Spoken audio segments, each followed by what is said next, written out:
Hi, it's Tara again, and some of the parts for the Telecaster that I'm building for you have arrived. I thought I would go through some of it and what I'm going to be doing with it and just talk about Telecasters in general for a minute or two. Um, the Telecaster is a funny beast. It's a bit like if you've ever had a romantic experience with somebody that had anything odd about their look, like maybe they had a crooked nose or whatever, and then after that experience, if it's like really good, you find yourself more attracted to people that share that same trait. Telecaster is the same way. Telecaster is a guitar that I always thought of as being a very ugly design. It's simple, it's kind of blocky, until in a music store I picked up this Fender Telecaster. I changed the pickguard on it from a white one to a black one, but otherwise it looked more or less like this, and I picked it up and I started playing it, and it was so good that not only did I buy it and use this guitar a whole bunch, but the Telecaster look has now become one of my favorite looks for a guitar, and I now play Telecasters a lot of the time and love them. But one thing that I've never grown to love is the shape of the pickguard. It's like this weird cropped thing that's like they just ran out of, they follow the contours of the guitar for a while, and then they just ran out of ideas and cut it kind of straight across here, and it even sort of like gets interrupted by both the bridge and the control cavity, so they have to put little notches in it, and it's just, to me, it's dumb looking. And also a lot of guitars are made out of very pretty wood or pretty paint jobs, and it just seems a shame to cover that up with a big hunk of Bakelite plastic, which is what almost all pickguards are made out of. Plastic doesn't say cool and classy to me. Plastic says cheaply manufactured to me. And while Telecasters are made in such a way as to be able to be assembled in a factory quickly and for not too much expense, that doesn't mean they have to be cheap looking. And so when I started building Telecasters, I got in the idea of using a pickup ring instead of a pickguard on the guitar. Now, here's one that I've done that's like a bare wood Telecaster. And the thing about using a pickup ring is that a lot of Telecaster guitar bodies have a big route that cuts from here all the way down to here in order to make it easier to wire this pickup to the controls. And it's also easier to cut a route than it is to figure out a way to drill a tunnel all the way across the body to there. You have to kind of like go in through the neck pocket or come in from here with specialized tools, and it's a pain in the neck.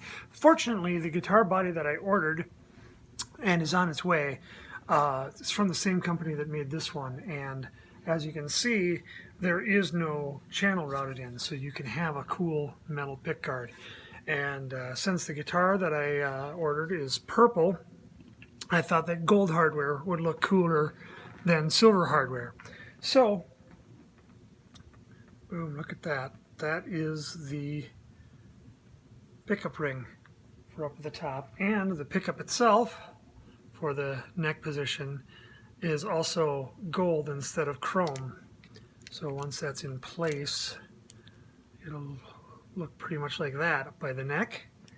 And likewise, I've got a gold bridge. This bridge is designed with the Strat type saddles, which is what most modern US Telecasters use these days. And it's drilled so you can load it through the top, but it's also drilled with holes along the bottom, so you can have the strings, instead of having the strings here, I'll just use my current Telecaster to show you. Instead of having the strings just feed through holes here, they can go down through the body of the guitar, and there'll be a set of string ferrules down here that'll hold the other ends of the string in place. And that's what I'm doing on the guitar that I'm building, because the body is going to be coming in pre-drilled for stringing through the body, which some people like. I mean, the American tellies still do it. I'm not as much of a religious nut about needing to have a string through design for sustain. The Les Paul has the strings on a tailpiece on top of the body. It's top loaded, has plenty of sustain. However, for the Telecaster, it's traditional that unless you're using a Bigsby tailpiece like I stuck on this one, it's traditional to have the strings go through the body. And so that's what I'm going to be doing. I've got some gold ferrules coming along with the body specifically for that. And then finally, the other piece that arrived is the control plate. And here that is. Nice, pretty gold.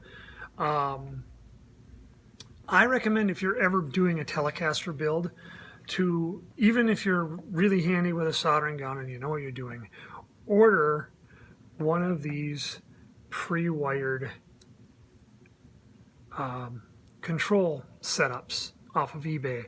And the reason why I recommend doing that, even if you're going to, say, replace one of these parts, which, by the way, I'm going to do, that'll be a topic of a future video, even then, it's more economical to buy this little pre-wired unit from eBay. In this case, it was, I think it was about $14 after shipping and everything from a shop in China. It's cheaper than buying the parts individually, even though you know, these pots, really, you can get a bucket of them for a few bucks. They're really not expensive for the control knobs. A volume and a tone pot, by the way, are essentially the same thing. It's a little variable resistor. You turn the knob and more resistance or less resistance is there. So on the volume knob, which is right here, this one, on the volume knob, you turn it down and more of the signal gets shorted to the ground, which turns the volume down. Whereas a tone knob has a little capacitor between the knob, and you can kind of see it's that little green square thing. That's a little capacitor between the knob and the ground. And what happens then is, as you turn it down, only the low frequency signals continue to go through, as higher and higher frequency signals get shorted to the ground. That capacitor is what kind of filters it, so that when you turn the tone knob down, you're basically turning the treble down by shorting the high frequency signals to the ground and letting the low frequency signals go through. So that's how that works. This is set up to go into a Telecaster this way, which, you know, would mean that, like, the switch here at the top, and when you flip it up there, it's on your neck pickup right there. In the middle, it's going to be both. Down at the bottom, bridge pickup, and then you got volume and tone. But like I said in a previous video, I always like to reverse the controls, which means I'm going to be moving the volume up here where you can get it, like on my other tellies, where you're playing, you can get at the volume knob real quick with your pinky, and you won't accidentally hit this switch while you're strumming either, which I like. So the volume knob is going to move from the middle to this end. Tone knob moves from that end to the middle, and then so it'll be tone knob at the top, and then this has to flip around the other way, which, you know, the pre-wiring that they did only reaches so far. So in order to flip that around and move this over here and this over here, I'm probably going to have to unsolder and rewire all of this. And while I do, I am also going to replace this switch with a better one that can do some interesting tricks. And that'll be a topic for probably my next video. The reason I'm still waiting for some of the parts is because I bought the body and the plate for joining the neck on the back, and the ferrules and the tuners all from a supplier called Guitar Fetish. They make really good stuff and have terrific prices for decent quality hardware. And you know, some of these I did better going out on eBay, but from them, they had a sale because they are moving their warehouse right now. And unfortunately, their big warehouse move also means that they are running behind on all of their shipments.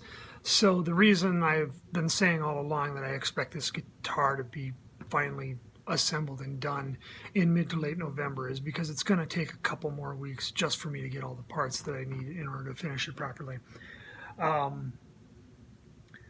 Yeah, so that's kind of where things are at right now. And during this week, I'm going to be working on getting the entire control set up all ready to go, and then just be a matter of when the body gets here to mount the pickups and put the neck onto it. Oh yeah, I got the neck right over here. Already did the fret job. It's butter smooth. I think it's going to play real nice. And then put the new tuners on. And then it'll be pretty darn close to ready to go. I see a lot of bids are coming in. Thank you very much to those of you who have already made your donations to She-Rock She-Rock. So far, my page alone has raised nearly $450. My She-Rock She-Rock Rockin' Roulette band has collectively raised close to $1,500, and the drive in general is, I think, approaching 7,000. So we're doing really well. A lot of people are contributing to this good cause, and I hope a lot of you do through my page and take a shot at winning this guitar when it's done. We will be drawing the winner at the show, which we are doing at the Entry on November 11th. So circle that on your calendar. You're still eligible to win even if you can't make it to the show, but we'd love to see you at the show. So I guess that's about all for now. Talk to you later. Bye.